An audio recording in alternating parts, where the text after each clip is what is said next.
A very good morning, good afternoon, and good evening to all. Welcome to the first of a webinar series of building inclusive recycling supply chains in practice. The first of the series is actually also the first implementation project that we started together with HP Inc.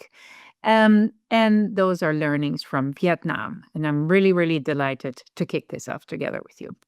So before we dive into the content, I would love to, if you can go to the next slide, Kartik, I'd love to also speak a little bit about the logistics and the housekeeping.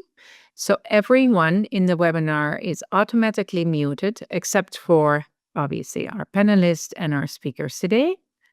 The questions for the speakers and the panel can be submitted via the Q&A in the chat box, and selected questions will be answered.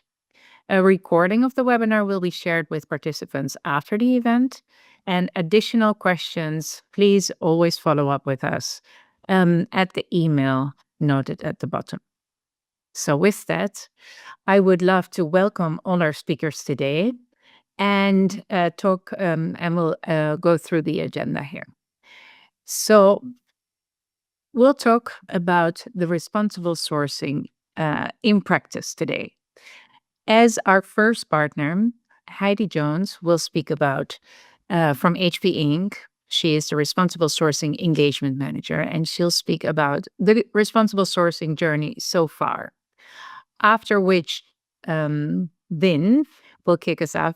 Vin is from UNDP. He's our program analyst in the waste and circular economy for UNDP Vietnam, and he will sketch the waste management landscape in Vietnam for us. After which, Madhu, our site director, will speak to all our partners on the ground and during a panel. So please feel free to add your questions in the meantime. Before we start, as we're talking about responsible sourcing, respecting human rights of all the workers in the supply chain, I would love to start with a video, a very short video, and I invite you to look at the full video that the link will be posted in the chat. So please, Kartik, share the video with us, a short piece.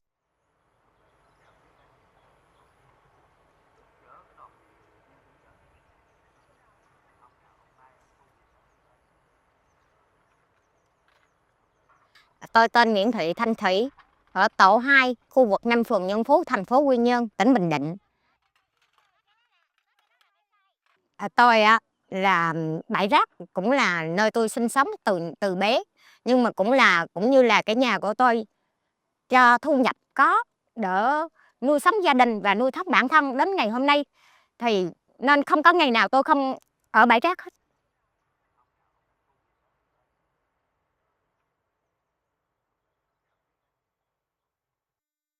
Thank you so much.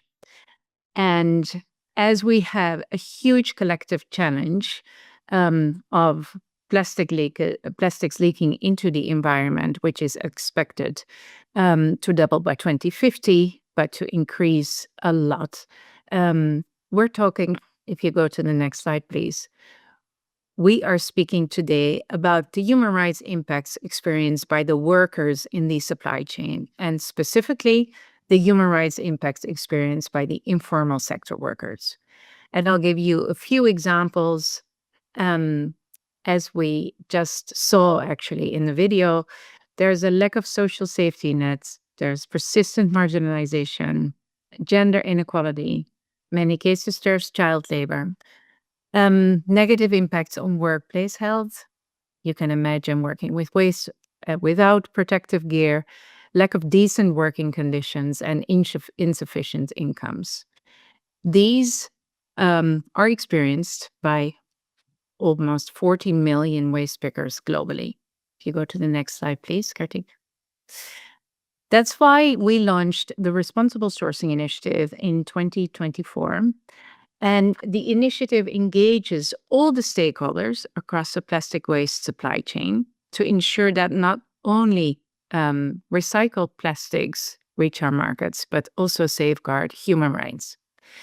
The initiative addresses the how for companies seeking to improve human rights across the plastic waste value chain by taking measurable action and committing to the fair circularity principles and the harmonized responsible sourcing framework for recycled materials.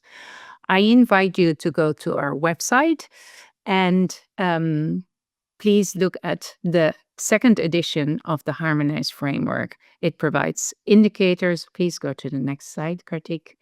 Indicators, definitions, and the framework is organized along these 5 themes: economic empowerment, environment, health and safety, autonomy and inclusion, collective representation, and gender equality. Some of these themes you will hear coming back throughout this series. If you go to the next slide, please. I also invite you to watch the Harmonized Framework video because it will showcase how this can be implemented, what the key themes are, what examples of indicators look like. But today is really about implementing the Harmonized Framework in practice in Vietnam. If you go to the next slide, please. We are currently implementing in 5 geographies with multiple projects in different countries. We started in Vietnam, as I just said, followed by Indonesia. We currently have 2 projects in India and 2 coming up, 1 in Kenya, and in the first quarter, we're kicking off Ethiopia, and next year also we'll be implementing a project in Brazil, all with different brand partners, recycling partners, aggregators, and informal waste worker representatives. If you go to the next slide, please. And with that, I would love to hand over to Hedy Jones, Responsible Sourcing Stakeholder Engagement Manager at HP Inc. Over to you, Hedy. Thank you so much for being the first. Thanks, Anna, and hi, everyone. It's really nice to be here tonight for me in Singapore. As Anna said, I'm the Responsible Sourcing Stakeholder Engagement Manager for a global responsible sourcing team at HP. So that means that our team is primarily working on the due diligence, environmental human rights for HP's supply chain, which, as you can imagine, is global and really enormous. I've been asked to very, very quickly speak to you today, just really the connection between HP and RSI, and then a couple of really quick learnings for HP as a brand organization being part of this initiative.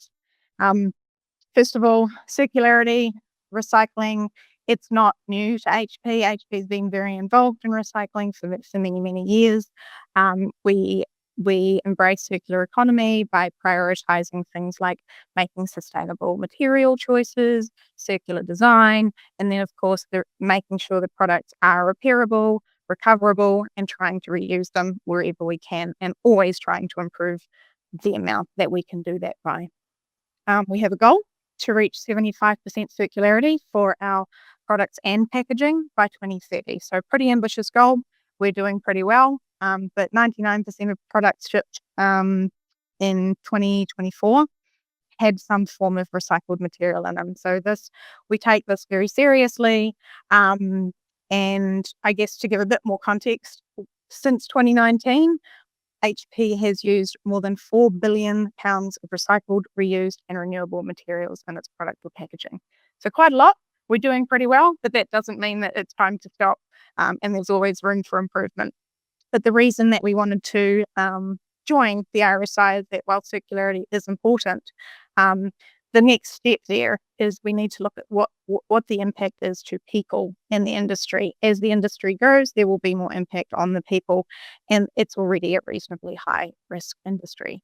So recycling is a global industry. It's not something that HP can fix alone, both recycling and the impact on those people in the recycling industry. So this is where the RSI has been really incredible. Being able to be one of several brands, being able to be the first implementing partner in Vietnam, and the start of the project has been a really great experience, and just being able to see all of the stakeholders engaged and all of the learnings come out, which are able to be scaled across those projects. So next, very quick, before I finish, the 2 quick lessons that we've learned since we've joined since 2023. First of all, is it takes collaboration. So this is, as I said, this is not something that a company, any one organization necessarily, even a government can fix on its own. This is something that requires all value chain members to take part in, to work together in. And the second learning part of that is that because it takes all of that collaboration to create industry change, all of the stakeholders across the spectrum of the value chain and the governments and the NGOs and everyone who's an expert within that specific value chain needs to be engaged with and needs to provide input. So that's been a really important learning and something that we definitely couldn't have done without all of the expertise of the RSI. So I'll stop there. Thank you very much. Thank you so much, Heidi, and thank you for the trust that you put in us. And as you rightfully said, this is a collective effort of many, many stakeholders, many partners, of which the ones who were with us from the start are here today. So before Madhu will take all of you through the phases of implementation and speak to the partners and about the learnings, I'd like to invite Vinh Hoang Tan, a program analyst, waste and circular economy at UNDP Vietnam. Thank you so much, Vinh. And it would be great if you could sketch a little bit the landscape, the waste management landscape in Vietnam before we dive into the project. Thank you. Thank you very much, Anna. So, taking this opportunity, so I would like to thank the Anna and the TCI team, ID and the HP team for your support so that we can start the Vietnam project of the earliest and to implement the responsible sourcing in Vietnam. So as introduced, I would like to share a little bit about the waste management landscape and how we have implemented, how we started the responsible sourcing to support the inclusive waste management in the country. Well, as you see, so Vietnam still ranked the most among the largest contributor to the marine plastic pollution, and a small country with a very high population, more than 100 million people, so generating 1.8 to 3.1 million tons of plastic waste per year, and 31.4 billion plastic bags, and very small portion are reused.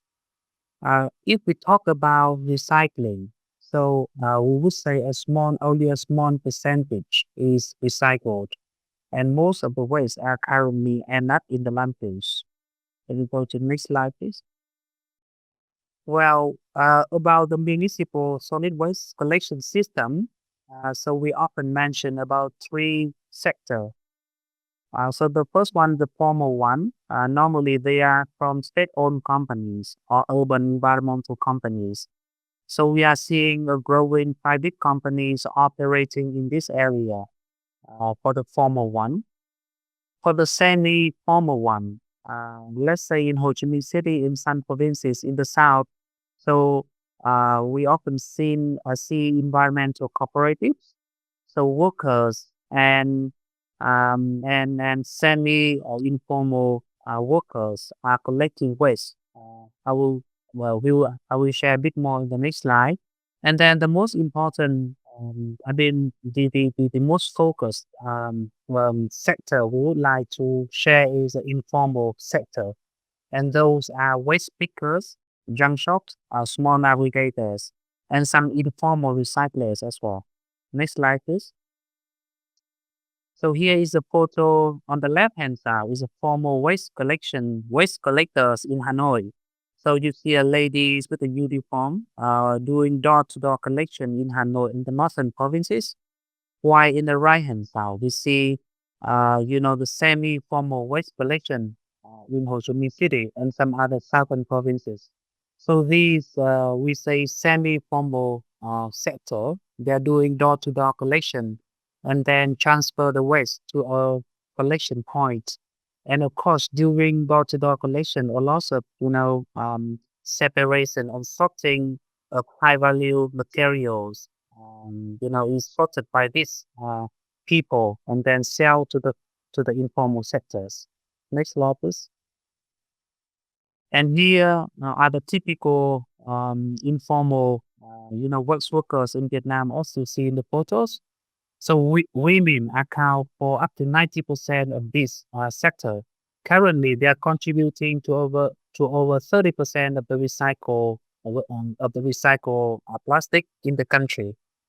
So why they are contributing to a lot to waste management in Vietnam, but they still face many challenges.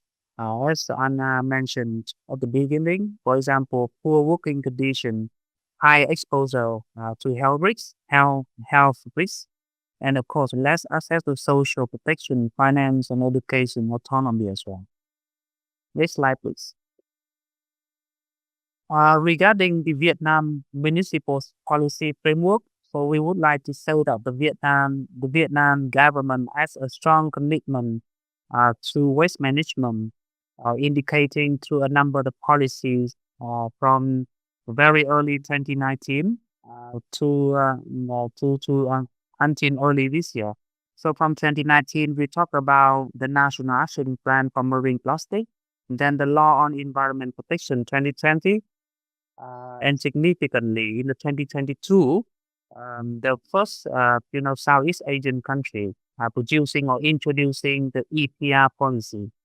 And the most recent in 25 January this year, we have the circular economy roadmap promulgated in January this year. Next slide, please. So I would like to take one slide for the EPR, which is the most relevant to our work. So here is a roadmap for the EPR policy in Vietnam. So as you see from January 24, the EPR on packaging came into force in 2024, and then starting with the recycling target of 22% plastic recycling and also other commodities.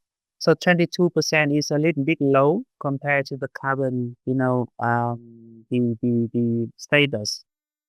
But Vietnam government would like to start from a very beginning, and very starting. The entry point is a bit low, and then you see the roadmap for other commodities such as the battery, lubricant, tire, electrics, and vehicles come later in 25 and 27. Next slide, please.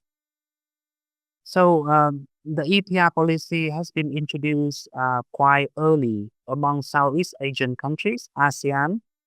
It brought also challenges and also opportunities. So for challenges, as you know, the EPR policy in Vietnam, offers two options for producers. Either can, organize collection and recycling, or pay some money to the government. So then we come with some challenges. For example, limited transparency in fund allocation and disbursement. The second point, we talk about low recycling targets. So if we talk about PET bottles, we would say we often talk about like a more than 50% collection and recycling, mostly contributed by the informal sector. But by law, by policy, the target is only 22%, so which is still very low compared to the current status. So we are working closely with the government to increase these targets in the upcoming years and in the upcoming policy revision. And then PRO, producer responsibility organization, has not been fully utilized and limiting the system efficiency. And last part about informal sector.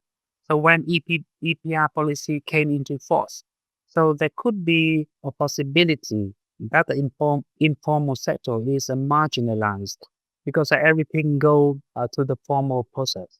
So the informal sector facing the challenge of marginalized. In terms of opportunities, we EPR policy is coming to implementation, but they're facing some challenges. So the government and Ministry of Environment has planned to amend the law in 2026 next year. And this bring us opportunity to include the learning from our project in Vietnam, especially from the responsible sourcing, how to support the informal sector, and how to include the principles in the RSI, responsible sourcing, into the upcoming policy.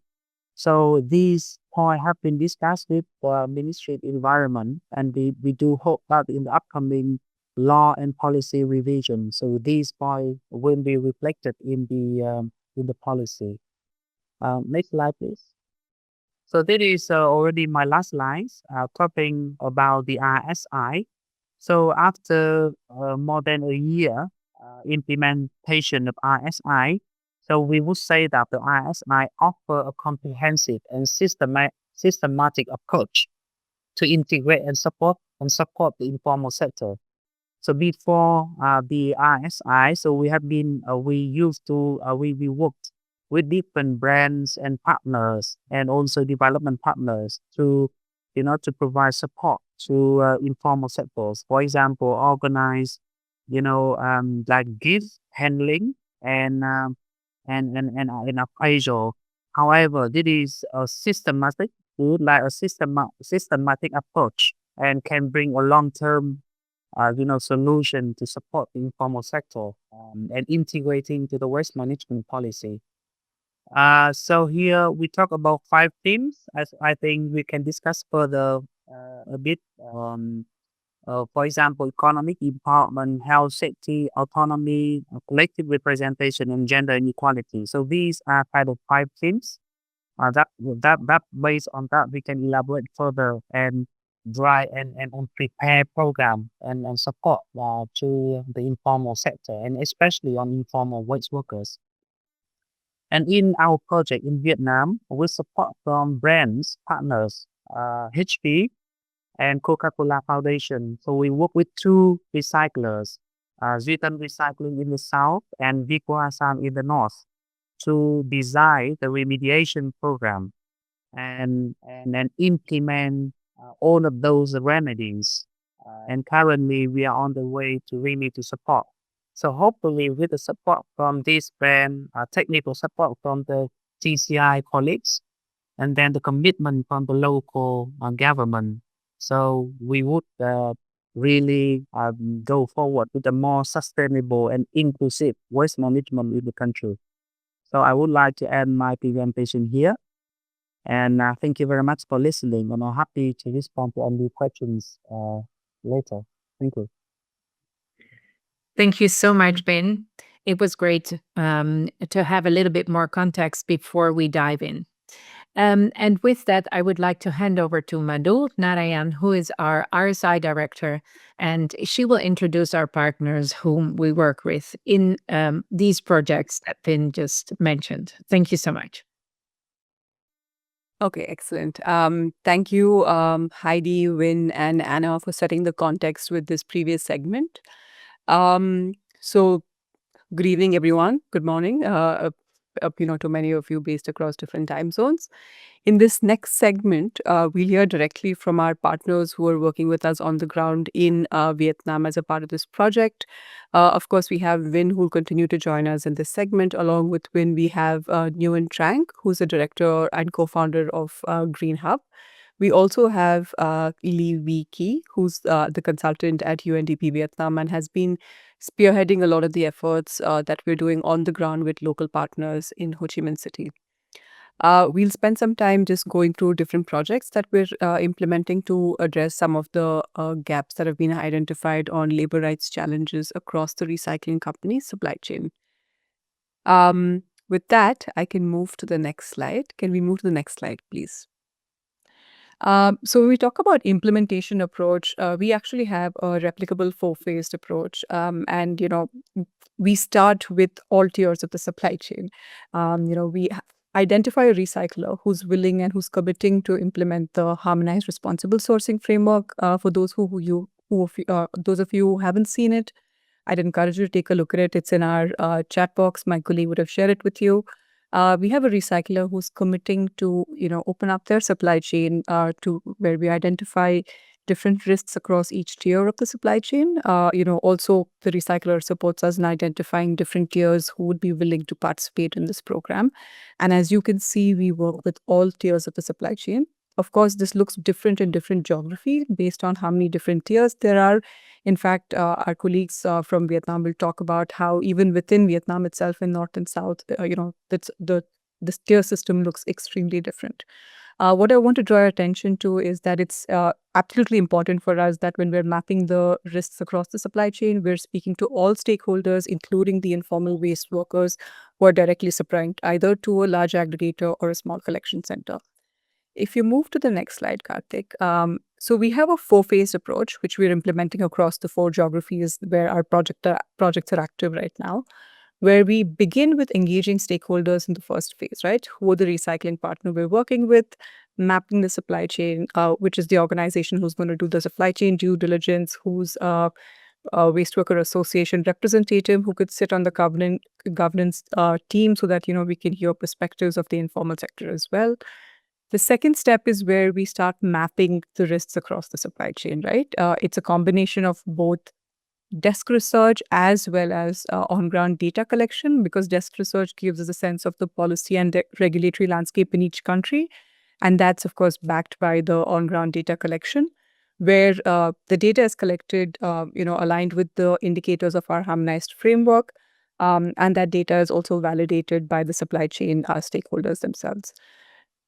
During the third phase, we look at remediation action, where we start planning what remediation should look like for each of the prioritized risks that have been identified. And phase 4 is our longest, phase, where we look at implementation over a period of 18 to 24 months to actually address the root causes of why these risks continue to exist and persist in the supply chain.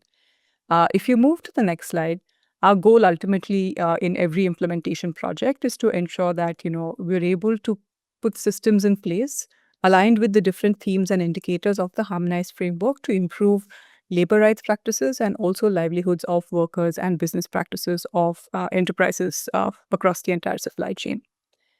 With that, I'd like to sort of call on Trang for the first question. So Trang, Green Hub conducted the baseline assessment, the supply chain risk due diligence for both projects. So if it'd be great if you could just share with the audience, what were the steps taken to identify the risks, and also how did you go about validating them?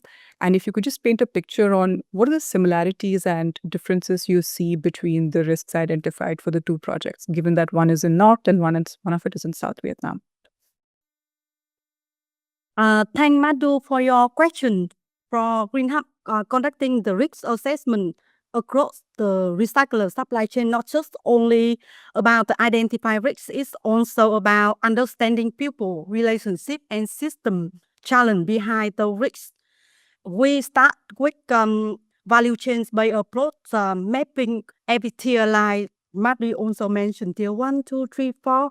Even in the north, we also go to tier 5 is the informal wage worker, with combination between the quantitative data with qualitative insight to collect information not just only throughout the structure questionnaire, but also field observation and life story.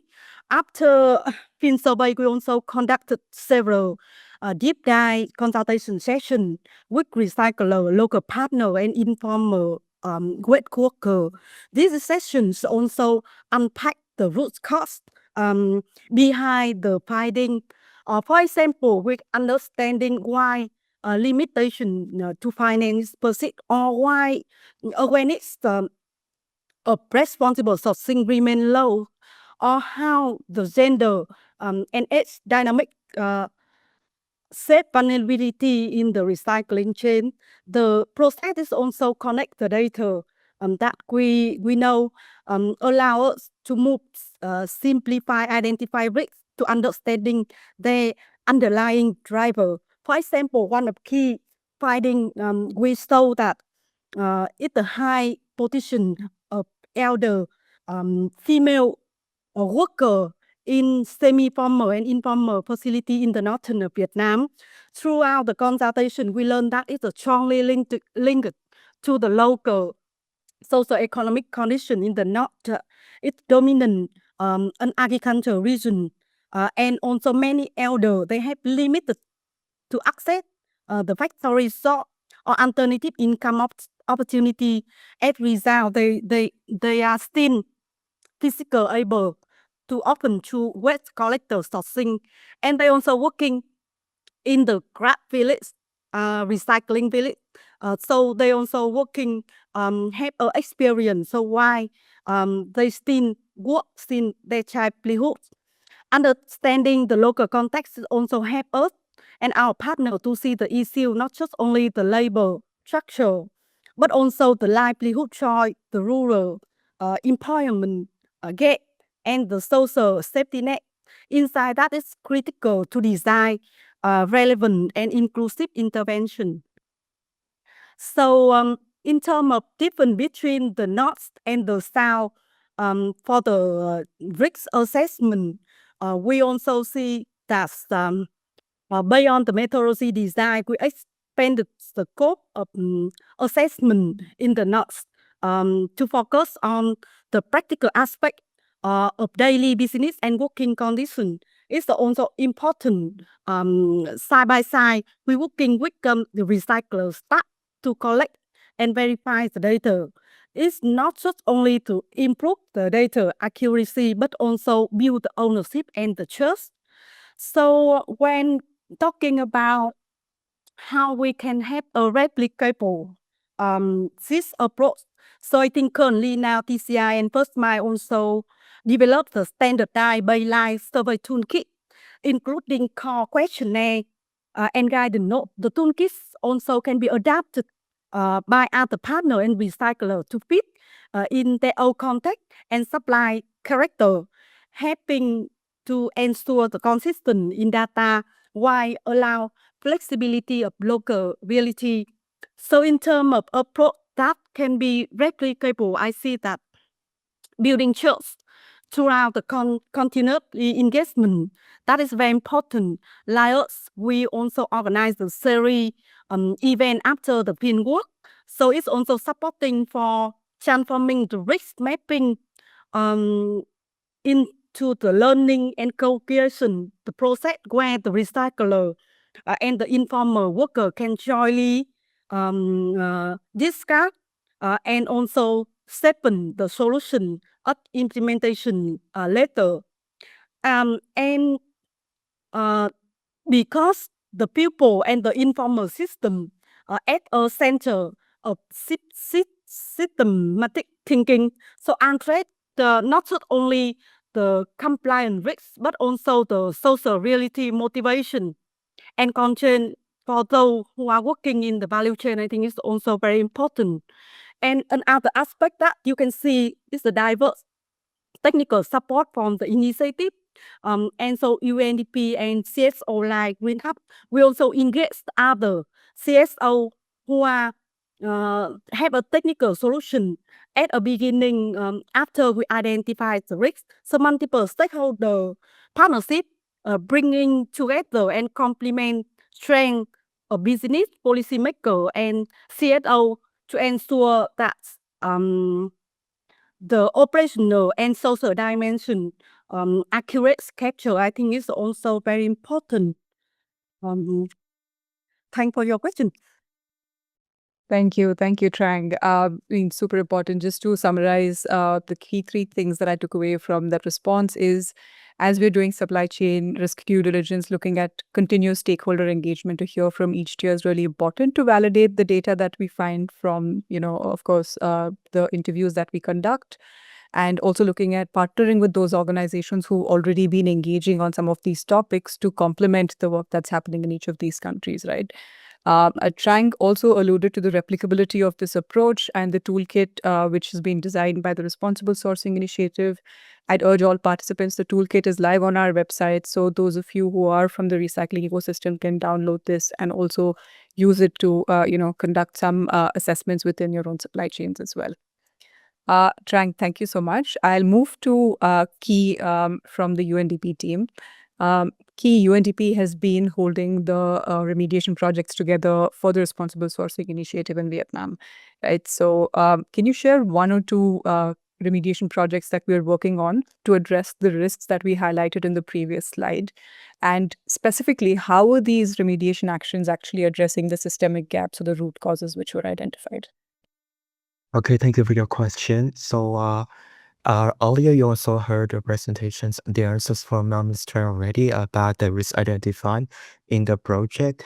The way so there are a lot of systemic risks under each team across five teams, which have been listed out by Madhu at the beginning, and the way you know, to implement these activities and to roll out these solutions, I want to provide you a big picture first so that you can see there are how many activities and what kind of activities these are.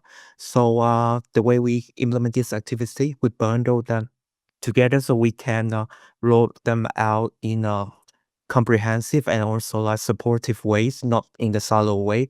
So you can see on the slide there are a lot of different solutions. uh, the first one is the enabling access to capital. It includes all the activities that help to provide and increase the access to low interest loans for semi-informal businesses. Junk shops. And so we also design a microfinance scheme for informal waste workers as well. And for the second, we have some solution targeting to increase the access of informal waste workers to healthcare services and also improve workplace hygiene and safety.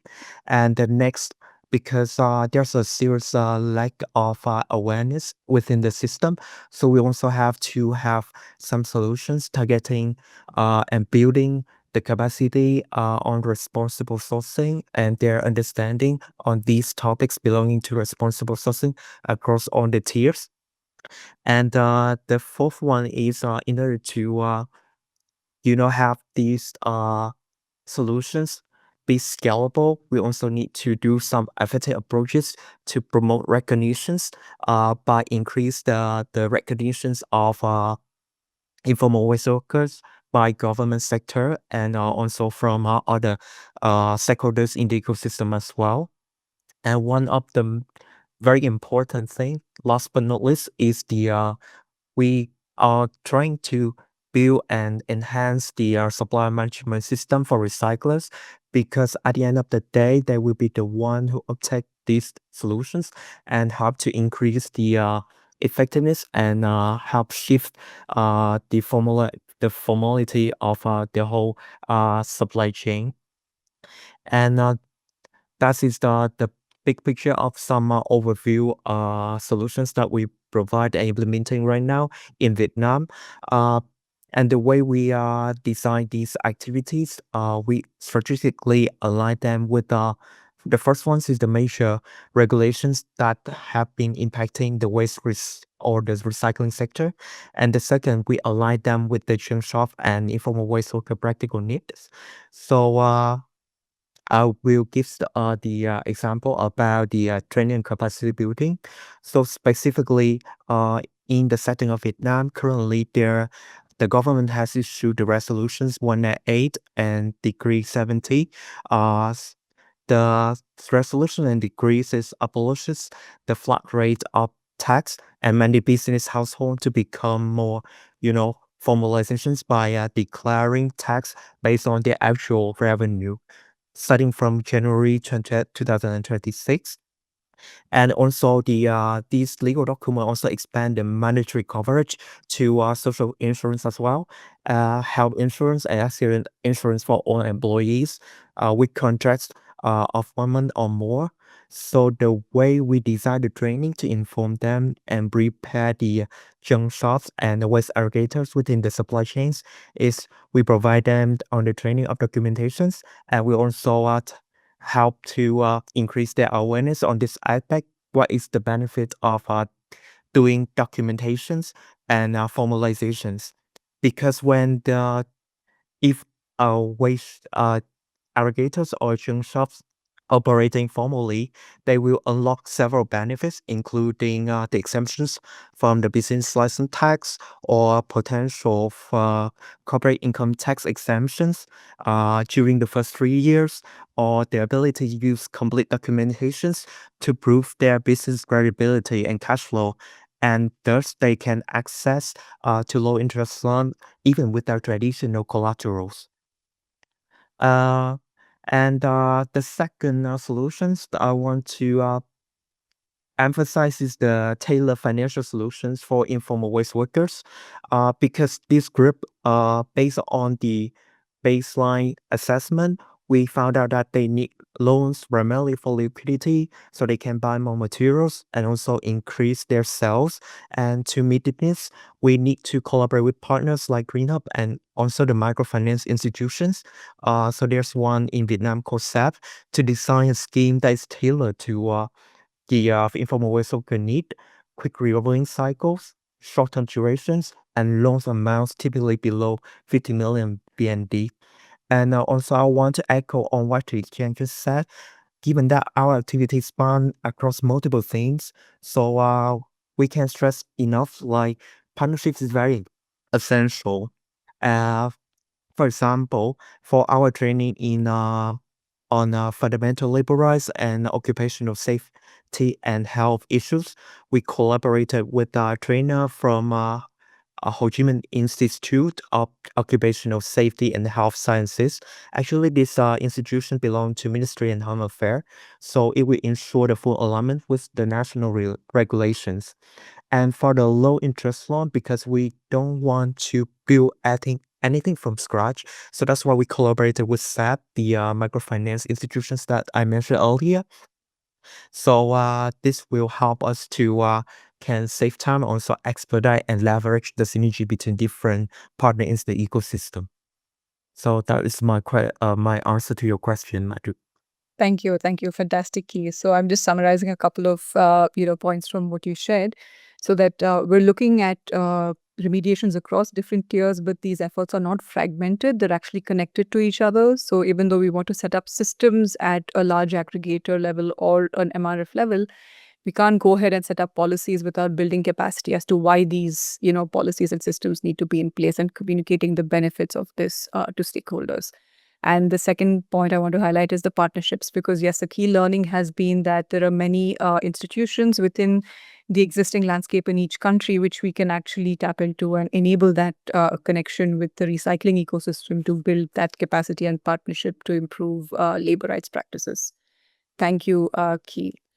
Vin, I'd like to turn to you now. We're working, UNDP is working with 2 recyclers in the country to, implement the harmonized framework, right? And they've been a critical partner in actually putting this practice into place. So can you just draw for us a picture on what are some of the technical assistance support that recyclers need most to actually identify, mitigate, and monitor these risks? And what systems worked well in the existing 2 projects with these 2 recyclers? Thank you, Madhu, for the question. So firstly, I think you're right. Yes, it can be said that the recyclers plays the most important role in our project, both in the south with Jitan Recycling and in the north with Vipo Hassan. So they are the one making decisions, and they are the one being the main driver to this plastic responsible sourcing practice for the whole value chain. So what makes them change, or what makes them to be more responsible sourced business? So I would say now from our project, we see 2 main drivers. The first driver is a pulling force from brands. So brands, for example, HP and Coca-Cola, Unilever, they may request the recyclers to buy plastic waste in a more responsible manner. So then there should be some request from their clients to be, to behave, to buy, to purchase plastic in a more responsible manner. So the second driver is a policy. the legal framework, and especially the EPR policy I just introduced for Vietnam. So that require the recycler to purchase material in a more, again, more responsible. For example, by law, by policy, if if recyclers would like to access the EPR policy, so they need to show the evidence that they purchase plastic waste from suppliers, that have environment permits and that have, environment license. And also, one the policy would like to advocate is the social indicator as well. So in Vietnam, I would say there have been a good commitment from brands, HP, Coca-Cola, and also the other brands also joining hands to really to push this agenda forward. And also the policies is in process of shaping so that we have opportunities to introduce into the law. Now, in terms of support, yes, for recyclers, they are operating in this area for years. However, they do need to build capacity. For example, the market team of these suppliers so need to be equipped with different skills and different different behaviors. So let's say they have engaged with their suppliers. So how to how to get trained with the supporting skill. So the recyclers can ask their suppliers, but also need to support suppliers in meeting the requirement. So we heard from Kỳ and Chang about health and safety requirement, but then the recycler should train and should introduce and should support suppliers with health and safety standards. Besides supporting skill, I would say negotiation skill, creating long-term business partnership with the recyclers and their suppliers, especially for the tier 2 and tier 3. And finally, for the tier 4, with the informal waste workers. So in our project, we implement some program, for example, microfinance. So if it comes from recyclers like Riton or Vico Hassan from tier 1, so that could be, influence tier 2, tier 3, and then tier 4, the informal waste workers. So I would say very important to implement these activities, especially build capacity for recyclers in meeting the requirement in the responsible sourcing framework. Thank you. Thank you. Thanks, Vin. So if I had to summarize this, you'd say the market demand to ensure there's consistent demand from the market from buyers for responsibly sourced recycled plastics, positive regulatory landscape where we're looking at policies which drive improved transparency across the supply chain, which supports some of these practices to be established at a tier 2 or tier 3 level, which is a large aggregator or small aggregator. And the third one was building capacity and supporting different teams within the recycling company itself to engage with suppliers and engage with workers even beyond their immediate supplier. Fantastic. Thank you so much, Vin. Trying to come back to you, right? And also just touching on the last point Vin made about teams within the recycling company who can continue to engage with suppliers and workers.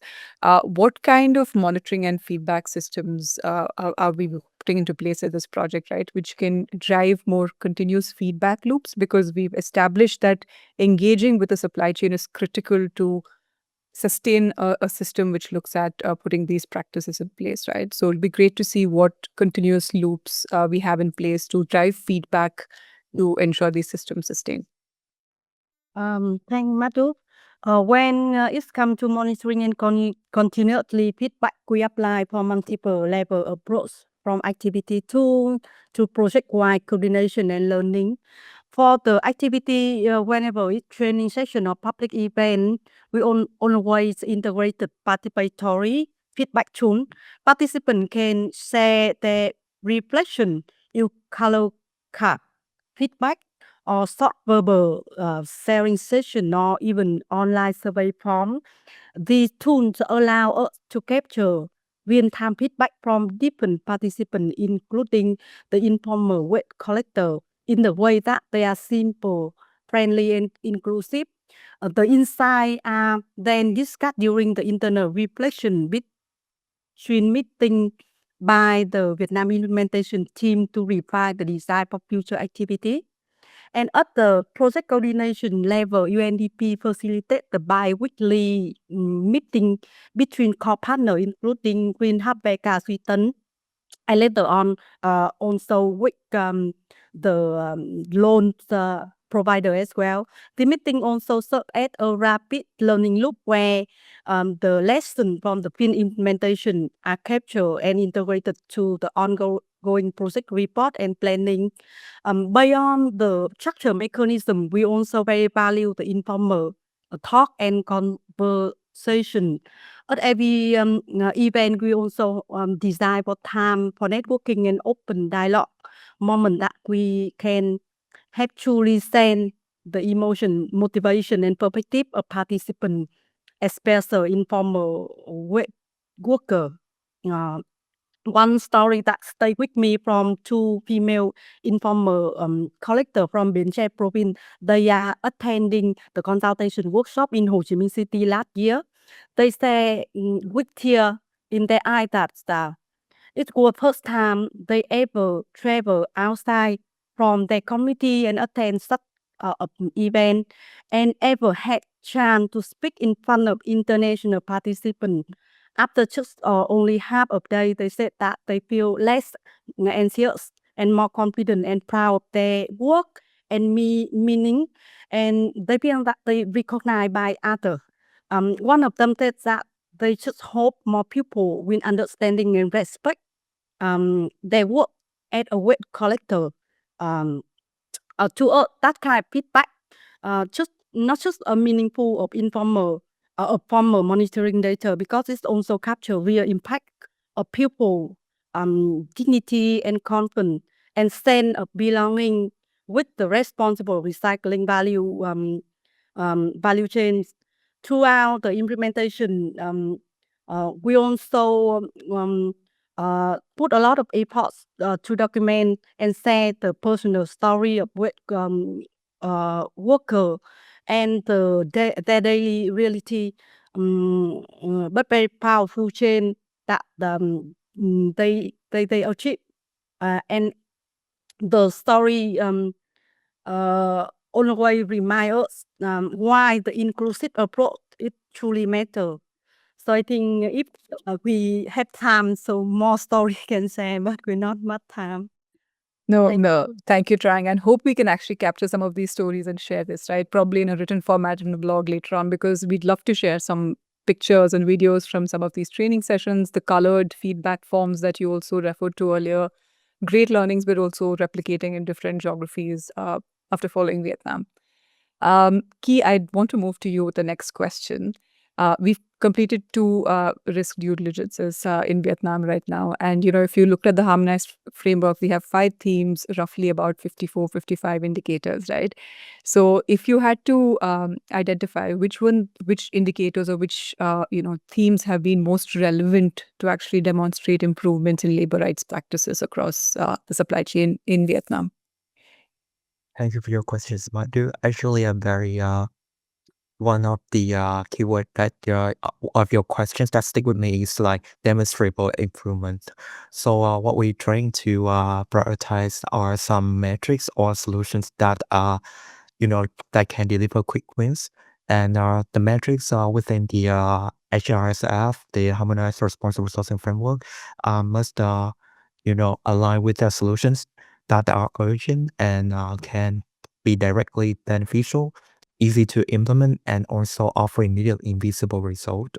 So I will give an example for something that we do that very aligned with this principle.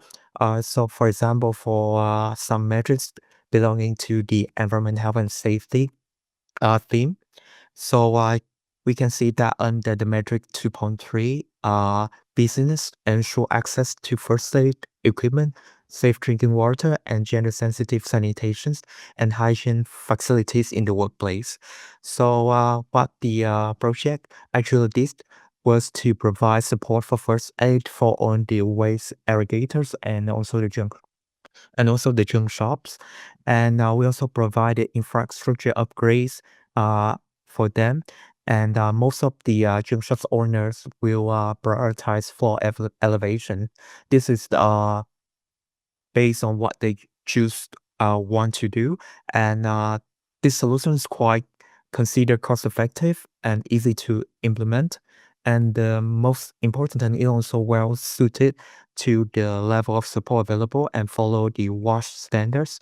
Uh, what the workplace must remain dry and clean to minimize the risk of illness and accident.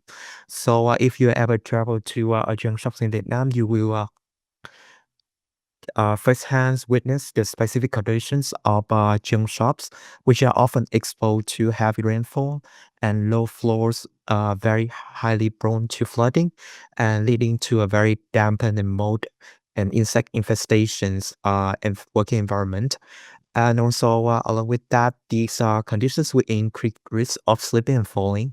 So that's why the when they chose to elevate the floor, we are also very happy to support them because it's totally aligned with this, totally aligned with their needs, and totally aligned with the program's metrics. Uh, and Also another example is the metric 2.12. All workers have adequate support to access healthcare and are aware of services available to them. And the project did provide vaccinations and health insurance. And this activity acts as a crucial layer of protection for the informal waste workers. This support to protect their income and saving, allowing them to prioritize livelihood spending instead of emergency medical treatment happening arising when because they work in an environment full of risks. And uh, besides the informal way worker who rarely sell materials to the T3, they will be chosen and are supported to enroll in the health insurance and vaccination program. And this approach simultaneously strengthen the partnership and trust between the jump shop and the informal waste workers. Uh, so what I want to recap here is like for some metrics under the findings, they will be very immediate and straight to the point. And these metrics solutions belonging to these metrics can incentivize and also sustain the active engagement of these stakeholders from T2 to T4 across other activity in the projects. Thank you, Ki. I think you put it very well. So if I had to pick two themes, I would say then economic empowerment and health and safety were the two themes, right? So they are backbone to actually setting up responsible sourcing practices. So I agree. So Win, I'd like to ask you the last question, and let's see, we can move to Q&A. I see a number of questions piling up. So Win, just as we conclude this panel discussion, right, and Vietnam being the first country where we started this program, what would be the key messages or learnings that from your experience you'd want to share with brands and policymakers to take away? Yeah, thank you, Madhu. So I think after almost 2 year implementations of ISI in Vietnam, so I think this is again a very systematic approach for the inclusive waste management in the country. So by by having the support from brands, and also if we can integrate the principle of ISI into the policy, so that would bring a very good, approach, sustainable and also inclusive approach to the waste management. So would like to encourage at least for brands partners who is now supporting the waste management in Vietnam and also other countries. So please continue your work and your contribution is really matter, really important to drive change in the countries. Thank you. Fantastic. Thank you, Win. And if I may just try and, if I can give you the last word, because we also work closely with civil society organizations. So if you had to share your reflections with civil society organizations, what would you share as learnings and key takeaways from this project? I think CSO can act connector, facilitate opening dialogue between recycler and brand and informal worker, so strengthen your trust and representation in value chain by listening, documentation, and amplify the voice of worker. CSO can help ensure that intervention are coherent and inclusive, not just only the top down. So just is the foundation for the responsible sourcing practice. Take a route for informal and see themselves as a part of transition from the semi-formal or formal recycling ecosystem. Fantastic. Thank you. Thank you so much, Ki, Win, and Trang. It's been fantastic working with you all and, of course, bringing these learnings to a wider audience today. I will move to the questions. I know our team has been responding, including all of you as well, to some. Win, if I can kick off with you, there's a question from Eli Kodisang from the African Reclaimers Organization. His question is, what are the requirements for T2, T3, and T4 to get environmental permits? And also, how is the system working at the moment? Yes, thank you, Andy, for the very valid questions. And this is what we are facing right now during the project implementation in Vietnam. So very often we see tier 1 and tier 2, they do have the environment permits because tier 1 is recycler or tier 2 is a supplier to recyclers. Normally they are large aggregators supplying a big quantity of materials to recyclers. So that's why they often obtain environmental permits. However, the problems go to tier 4, normally tier 3. Tier 4 are informal waste workers, so of course they don't need the permit. But tier 3, the junk shops, so we talk to them, advise them, and connect them with the local authority. And the most important permit and the license they need to obtain is fire prevention and environment, commitment. So because normally they don't wash the material, so they don't need to deal with the most critical, permit, which is a wastewater treatment permit. So that is very challenging. Often happening at tier 1 and tier 2, but tier 3, basically, what they need is fire prevention because fire often happens in these junk shops. So fire prevention and environmental commitment that they need to sign, like a no wastewater, everything needs to be arranged properly. So with that such kind of documents, so they are they can be considered as having environment documents for operation. Thank you. Thank you. Thank you, Win. And please keep your questions coming. The second question from Saurav, I'll just read it out. How can the responsible sourcing framework help an organization bring their vendors and suppliers, primarily belonging to semi-formal and informal sector, under relevant EHS compliance when these players are strongly opposed to any sort of document sharing because it's not mandated by law? So sort of, I think, Vin also partially answered this question earlier because we're increasingly seeing that one of the biggest drivers for responsible sourcing is also a consistent market demand, right? So when there is a consistent requirement for looking at improving practices, improving traceability and transparency within supply chains, and under that, I bring in different aspects of responsible sourcing, right? Such as health and safety conditions, documentation on transactions. This drives, stakeholders to look at adoption, but it definitely needs the commitment of every stakeholder, which is why when we started work in every geography, we began with, right at the outset, we said we have to have work from the recycler segment of the supply chain and then ensure that the recycler is committed to this approach and works with us to identify their suppliers. And then the tier 2 suppliers trust the process enough to identify and open up their supply chain, which is tier 3, right? This is again a highly competitive landscape, as you're aware. So having the buy-in from these key stakeholders was absolutely important.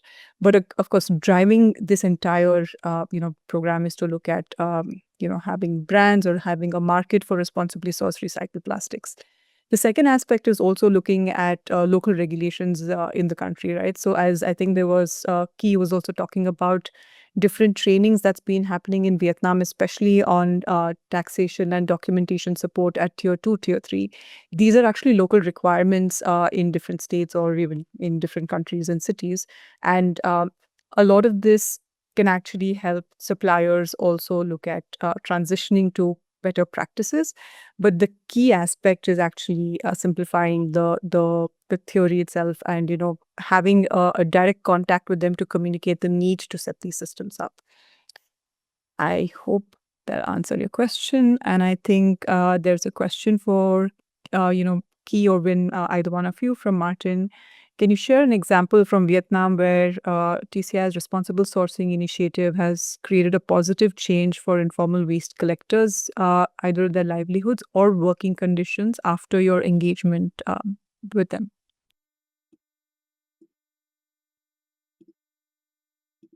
For these questions, I will answer. Let me remember if I have any specific example to give it to you for informal waste workers, because most of our I think I can give you one example, which is about the training on the OSH and also on the insurance provisions, because the way we organize the sharing sections, we don't want to call it training and capacity building section, because that's way too formal for this group of stakeholder. So that's why we just frame it as sharing sections. And during these sections, we share with them about on the OSH practices, like how to protect themselves while they're working, and what to spot out and identify risks during the working in the environment like junk shops. And during these sections will also because we want to increase the engagement and also like combine all the solution together, so we don't want to mobilize them to join separately for different activities. So during these sessions we also provide them with also health insurance and vaccination program already. And at the end of the sections, Jane said previously, right, we have like um monitoring mechanism in order to capture on the feedback from our stakeholder. And we capture a lot of great and positive feedback from informal waste workers. And once you two told me that, so thanks to the layer of protections from the health insurance, so now they can actually save the income in order to support their families members livelihood, like the the buying of waste scrapped, or they can use it to support their children's education. So these are the little positive and great feedback that we can see immediately during implementation.